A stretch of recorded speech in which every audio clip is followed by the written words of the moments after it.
بسم اللہ الرحمن الرحیم، السلام علیکم، ویلکم ٹو مائی چینل ہماری آواز۔ میری آج کی ویڈیو دلیپ کمار جو کہ ایک انڈین اداکار ہیں ان کے اوپر ہے۔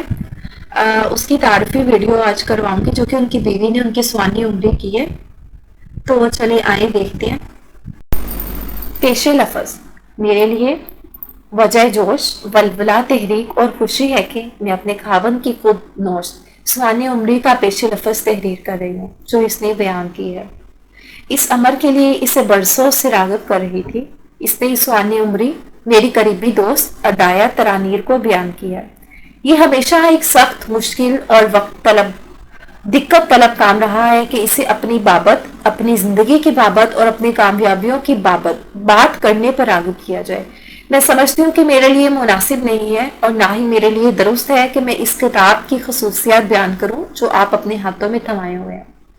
اگرچہ ایسا کرنے کی جانب میں راغب ہوں، اس کی بڑی وجہ یہ ہے کہ میں اپنے خاوند کی بے حد تعریف کرتی ہوں اور یہ بات آپ سب کے علم میں بھی ہے اور میں اس پر بے حد فخر ناز بھی کرتی ہوں، اور ہم نے کئی عشرے بطور ایک جوڑا باہم اکٹھے گزارے ہیں۔ الفاظ اور زبان پر خواہ یہ انگریزی ہو یا اردو، اس کی گرفت اس قدر مضبوط ہے اور مجھے کوئی شک نہیں کہ جب میں کہتی ہوں تب میں اکیلی نہیں ہوں۔ جب ایک پٹھان پھلوں کے سوداگر کا ایک 22 سالہ شرمیلا سا بیٹا انڈین سینما کے لیے منتخب ہوا اور اسے دیوا نے منتخب کیا، دیوا کار نے اسے ممبئی ٹاکیز کی فلم جواڑ بھارتا 1944 میں نمائش کے لیے پیش کی گئی تھی میں کام کرنے کے لیے منتخب کیا تھا۔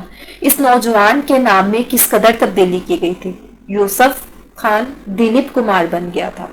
یہ انڈین سینما میں ایک افسانوی داستان کا آغاز تھا اور ہندی سینما کے پہلے فیصلہ کن اداکار نے جنم لیا تھا۔ دلیپ کمار نے یکے بعد دیگرے کئی کامیاب فلموں میں اپنی اداکاری کے جوہر دکھائے اور ان میں درجن فلمیں بھی شامل تھی۔ شہید 1948، انداز 1949، دیوداس 1955، نیا دور 1957، گنگا جمنا 1961، آزاد 1955، کوہ نور 1960، مغل اعظم 1960، رام اور شیام 1967، گوپی 1970، کرانتی 1970، شکتی 1982، مشل 1984، سوداگر 1991۔ دلیپ کمار اپنے کیریئر کے دوران عمدہ اور شاندار اداکاری پیش کی اور ہر ایک نمایاں اداکار نے ان کی نہ صرف عزت کی بلکہ ان کی اداکاری کو اپنے لیے ایک تنقید کا نمونہ بنایا۔ انہوں نے کسی بھی اداکاری اسکول کا منہ تک نہ دیکھا تھا بلکہ اداکاری کا اپنا ہی طریقہ ایجاد کیا تھا۔ دلیپ صاحب کی بے ساختہ تعریف کی جاتی رہی ہے اور دیگر اداکار ان کی اداکاری سے تحریک پاتے رہے ہیں۔ ان کی اداکاری کے علاوہ ان کی آواز کا اتار چڑھاؤ ہم سب اداکاروں کے لیے تنقید کا ایک نمونہ بن چکا ہے۔ ان کے بے شمار مداحوں اور پیروکاروں میں سے محض چند ایک ہی اس حقیقت سے واقف ہے کہ دلیپ ہمیشہ مطالعے کے شیدائی رہے ہیں، خواہ یہ ناول ہو، ڈرامے ہوں یا سوانح عمریاں ہوں۔ کلاسک ادب کے لیے ان کی محبت بے پایہ رہی ہے۔ اردو، فارسی اور انگریزی ادب ہمارے گھر کی الماریوں کی زینت بنا ہوا ہے۔ میں ان کے ساتھ زندگی کے جتنے برس گزارے ہیں، میں نے رات کے اندھیرے میں انہیں ٹیبل لیمپ کی روشنی میں اکثر مطالعہ میں غرق دیکھا ہے۔ یہ مطالعہ صبح سویرے تک جاری رہتا ہے، خواہ ہم بمبئی میں اپنے گھر میں موجود ہوں یا جموں اور کشمیر کے کسی دور دراز کے ڈاک بنگلے میں مقیم ہوں، سوئٹزرلینڈ میں مقیم ہو یا دنیا کے کسی بھی حصے میں مقیم ہو۔ جب وہ مطالعہ کرتے ہیں تو وہ اس طرح مطالعہ میں غرق ہوئے جیسے ایک بچہ اپنی دل پسند گیم میں غرق ہوتا ہے۔ میں ان سے بار بار درخواست کرتی ہوں کہ اب آپ آرام بھی کر لیں۔ اگر مطالعہ جان چھوڑتا ہے تو وہ ایک سگریٹ یا ایک سین تحریر کرنے بیٹھ جاتے ہیں جو اگلی صبح فلم یا جانا ہوتا ہے۔